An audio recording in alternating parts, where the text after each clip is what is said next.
Bueno, estamos aquí. Siriaco, buenas tardes. Comentábamos el hecho de las declaraciones del delegado residente para América Latina del PNUD, el Programa de las Naciones Unidas para el Desarrollo, sobre los efectos de la pandemia sobre la economía entre las clases económicas del continente, y ha causado alguna suerte de revuelo, pero al mismo tiempo pone en contexto una realidad de lo que son los efectos durante 14 meses ya de una pandemia que no solamente ha afectado en lo sanitario, sino en lo económico. Claro.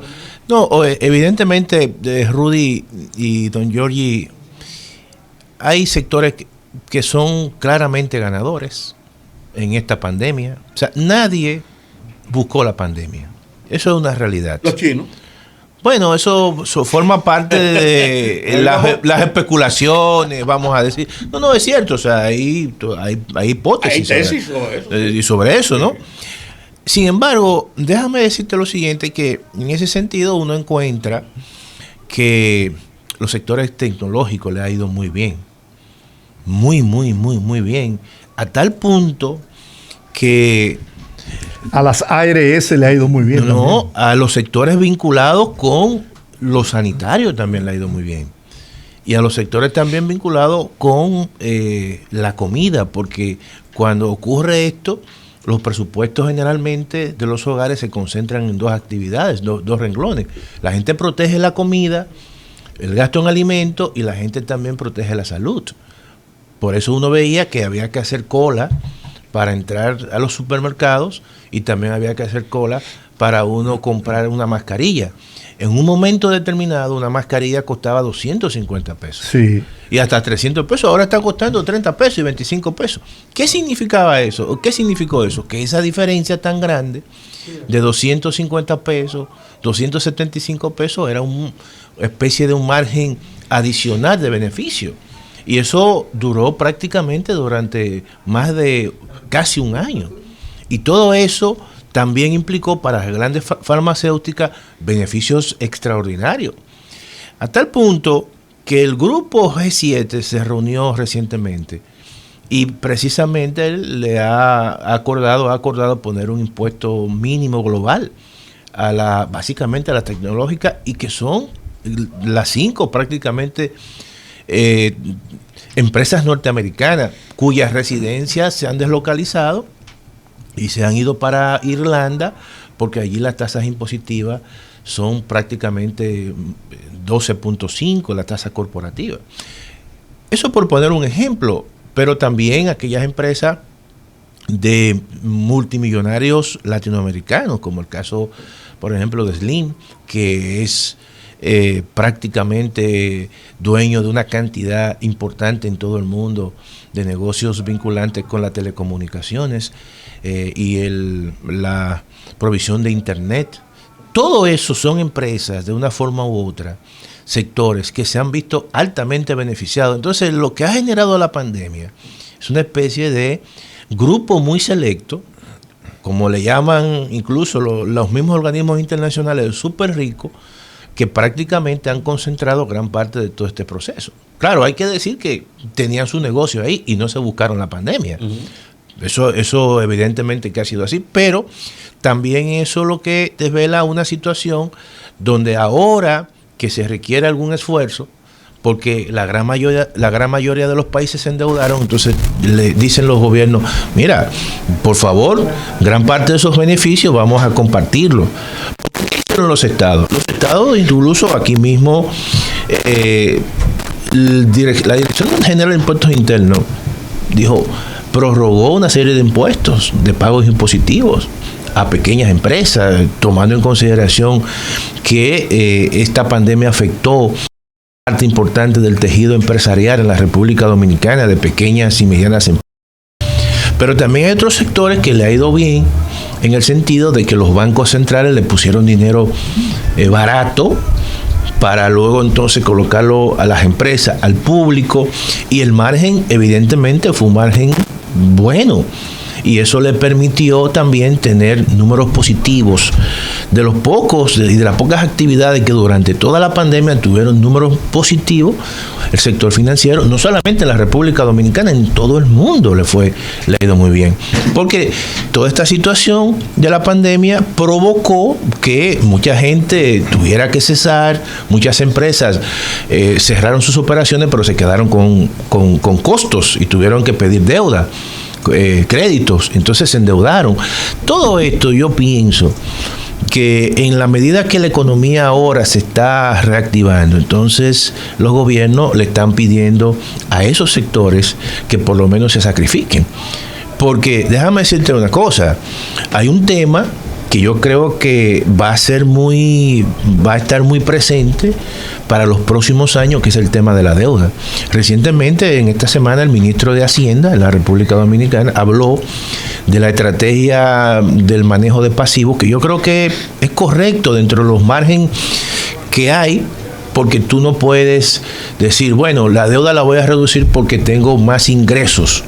No, el Estado Dominicano está mejorando ya su flujo de caja, sí, pero no al nivel, obviamente, que tenía en años anteriores, cuando los niveles de crecimiento estaban rondando el 6%. Entonces, ¿qué es lo que le quedan? ¿O qué es lo que le queda en el margen? Bueno, vamos a recomprar deuda, porque hay una situación. Yo no quiero, por ejemplo, que las calificadoras de riesgo vengan y me degraden la calificación de mi deuda porque hay algún tipo de situación de riesgo. Hay que tomar en consideración que gran parte de la deuda del gobierno dominicano está con acreedores que son privados, que no es una deuda bilateral, que no es una deuda multilateral. Entonces todo esto... Con la recompra de deuda se satanizaba. Bueno, pero eso, déjame decirte una cosa, eso generalmente son estrategias que lo han hecho los gobiernos. No, mira, por ejemplo, el caso de México, te voy a poner el caso de México, que lo hizo ANLO. México, el presidente López Nieto se embarcó en la construcción de quizá el aeropuerto más grande de toda América Latina, en el lago de Texcoco. Yo conozco el lago de Texcoco, incluso cuando yo vivía en México, parte de mi tesis precisamente fue en un proyecto de recuperación de un lago que se había convertido en un sumidero de aguas residuales. Señores, estamos hablando de un lago de 2.000 kilómetros cuadrados en su momento de esplendor, pero eso está prácticamente. Y ahí entonces se le ocurrió hacer un aeropuerto.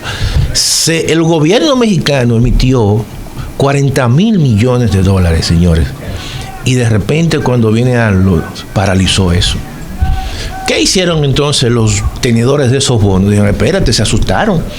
Y los precios de los bonos vinculantes se desplomaron. Entonces el gobierno de ANLO, como un mecanismo precisamente para que eso no le dañara la calificación de riesgo, digo, te voy a recomprar esos bonos. ¿Qué significa eso? Que si esos bonos partieron de un valor facial de 100 y de repente bajan a 80, el gobierno dice, eso me va a crear un problema en los mercados de capitales, entonces yo te lo voy a recomprar y te lo voy a recomprar para que no sigan cayendo a 85.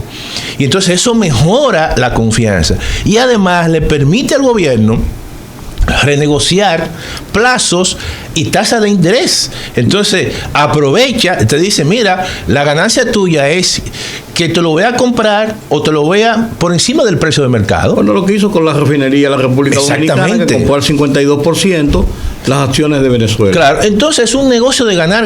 Sí. Entonces, ahora mismo, con esa renegociación, dice el ministro, bueno, nosotros entre el 2022 y el 2027, en 5 años, nos vamos a ahorrar de pago de intereses 72,000 millones.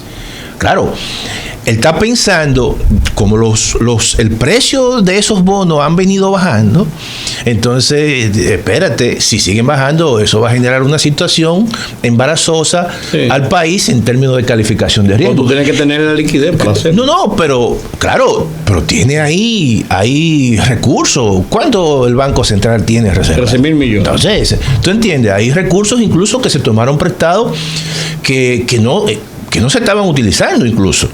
Entonces, todo eso tú aprovechas para hacer esa gestión de los pasivos.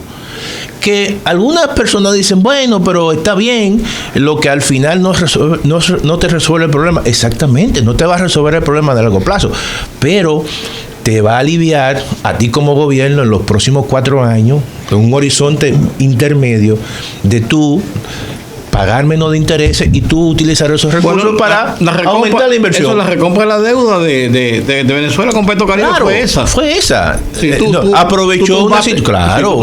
Aprovechaste por eso te digo que son más coyunturales que otra cosa. No, pero está bien. O sea, lo que queremos decir que no es una situación que no es mala.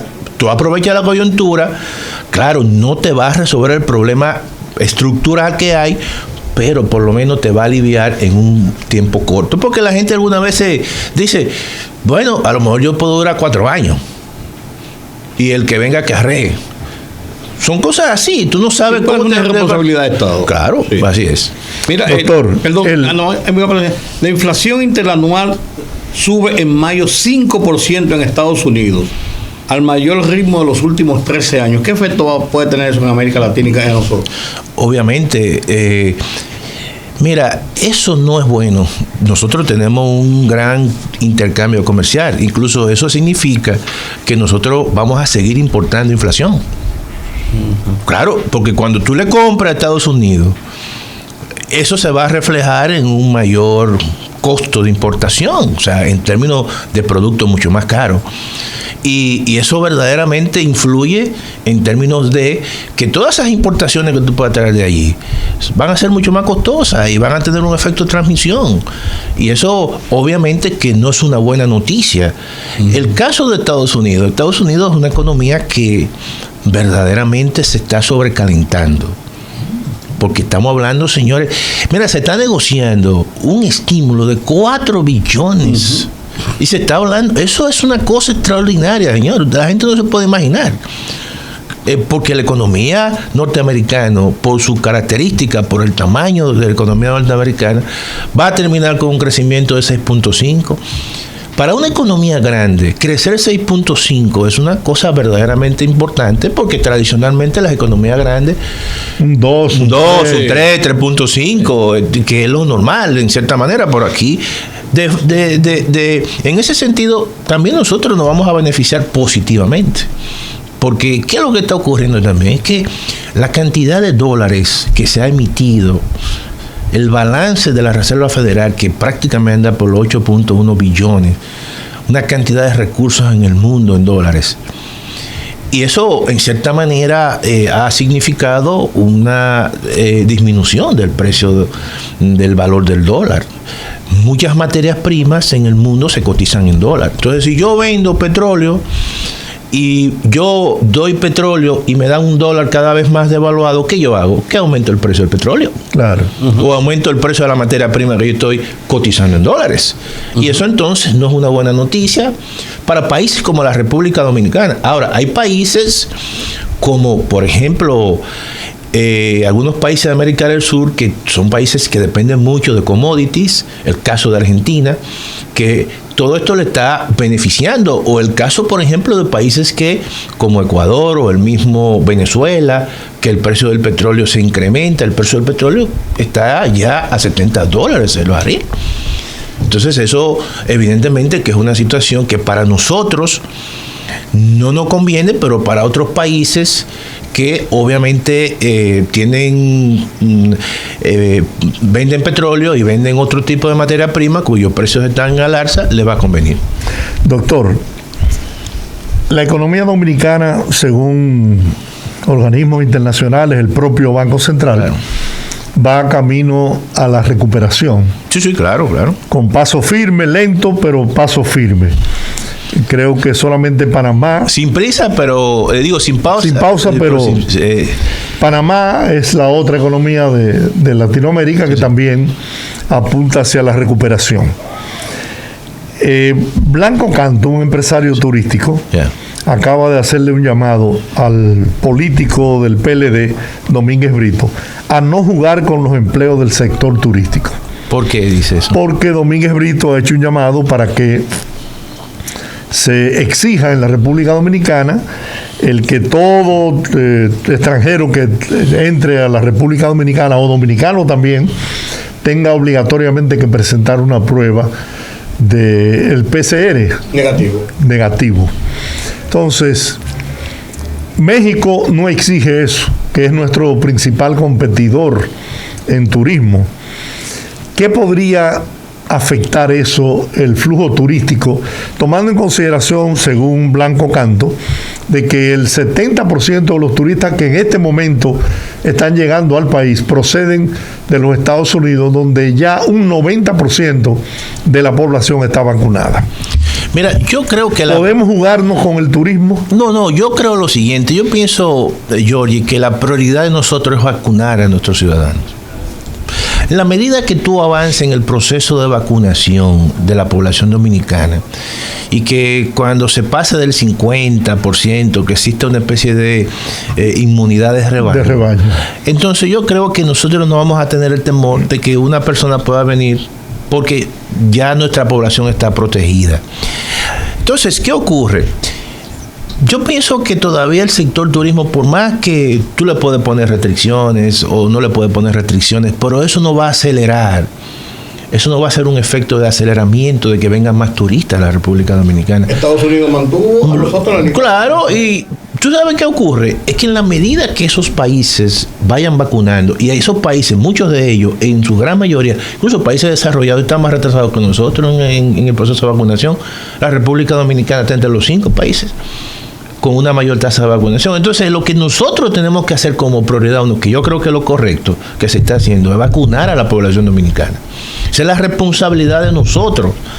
Entonces, cuando venga una persona de allí, yo pienso que ya nuestra población estará inmunizada.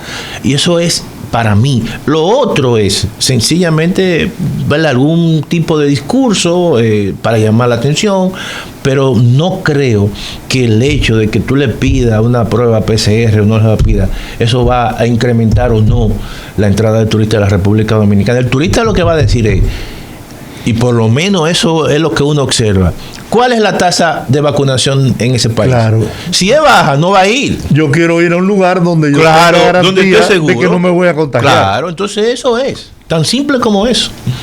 Yo lo veo así. Pero los Estados Unidos nos mantienen a nosotros en la tasa. ¿Por qué razón? Pero eso es así. Yo lo que creo es que siempre hay desconfianza. No, porque la realidad que tú dices, porque es real. Que nosotros y además el rebrote que tenemos ahora. Claro. Pero que antes del rebrote lo tenían en la categoría 4. Claro. Antes del rebrote. Y con el rebote todavía lo mantienen. Pero yo siempre pienso que muchas veces los países desarrollados tienen siempre esa visión por arriba. Entonces, para darte a ti una crecencia de algo positivo, tarda mucho, porque hay un proceso de desconfianza muchas veces. Pero eso, lo que nosotros tenemos que concentrarnos es en hacerlo bien. Y no obstante eso, Estados Unidos ha reconocido que la República Dominicana es de los países que mejor ha enfrentado el tema de la pandemia y de la vacunación. Ante todo. Y el país de todo el área que mejor ha manejado el tema de la pandemia con relación al turismo. Así es, incluso eso ha sido reconocido, claro, internacional. Entonces yo lo que creo es que nosotros tenemos que preocuparnos y que al final después ellos van a reconocer, porque es duro reconocer que un país pequeño, pobre, esté gestionando un proceso mejor que un país con dinero y recursos. Es duro eso, reconocer. Sí. Eso es lo que ocurre. ¿Cuáles son las perspectivas que tiene nuestra economía para continuar avanzando y tratando de lograr la relativa normalidad? Porque ya la normalidad pura y simplemente va a ser muy difícil lograrla.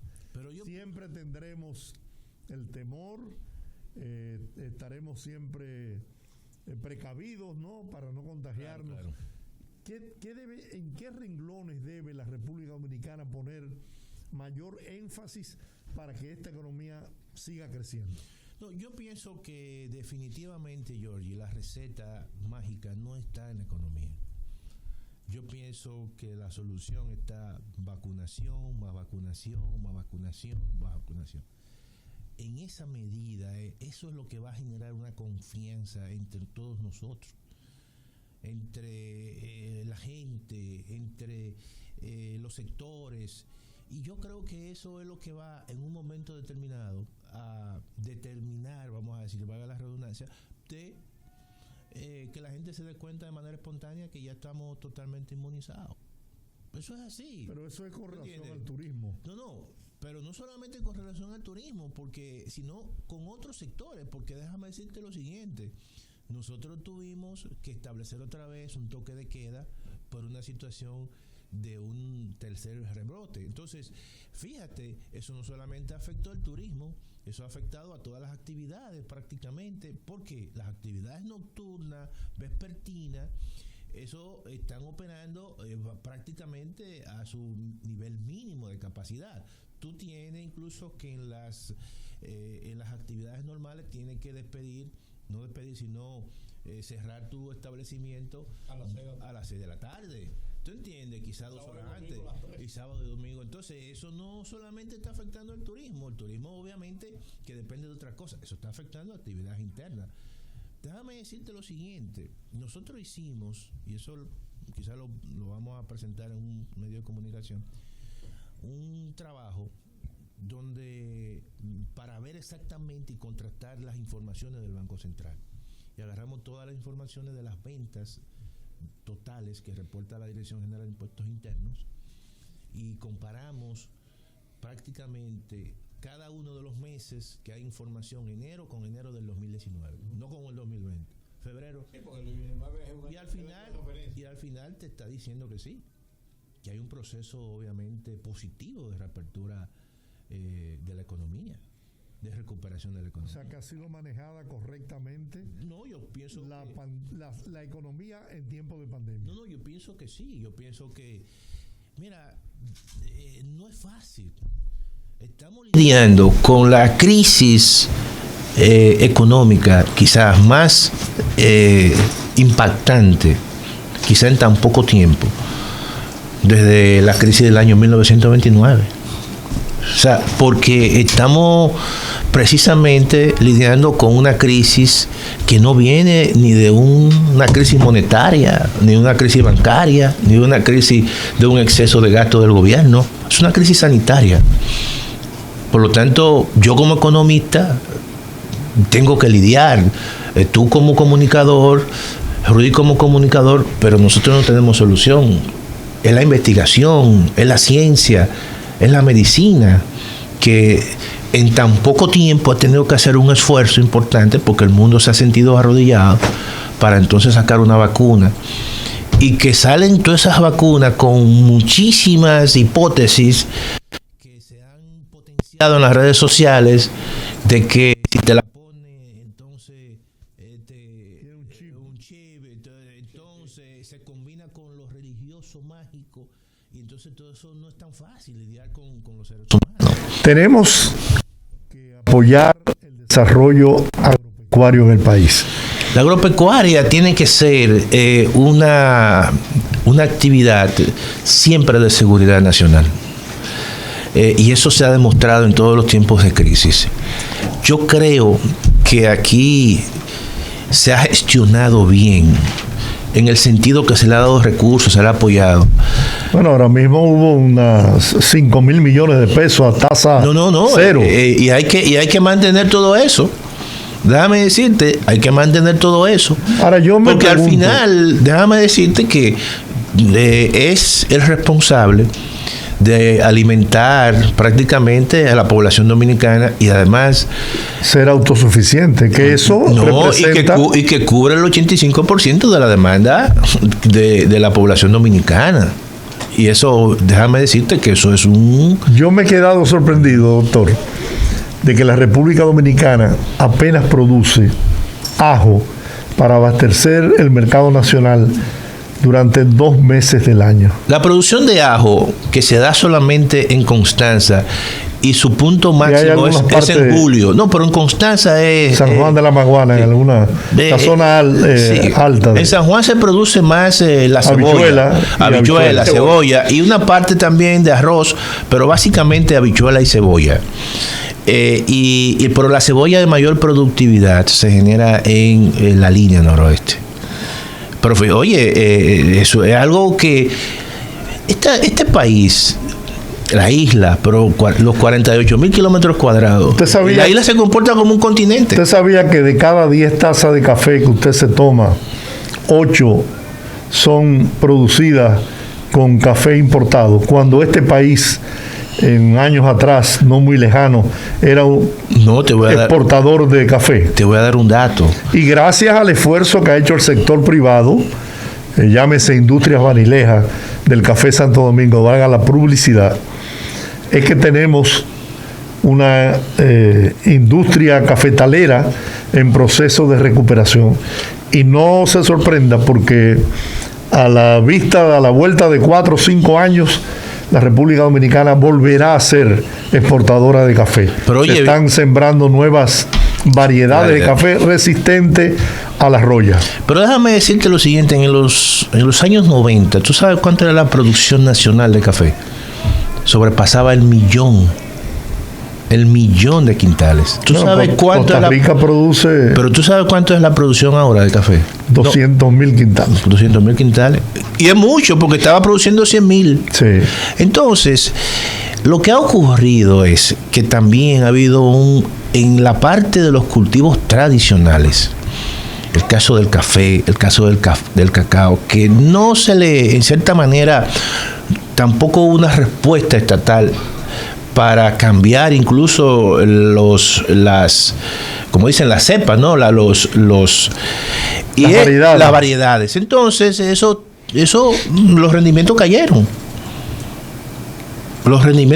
Y hay que tomar en consideración que los productores de café y de cacao son pequeños productores que no tenían esa capacidad. Entonces eso se concentró luego en grandes productores que sí tenían capacidad, muchos se reconvirtieron, comenzaron a producir café con características incluso ecológicas, generaron nichos en Europa y entonces tienen un mercado bastante interesante en términos de la producción orgánica, ¿no?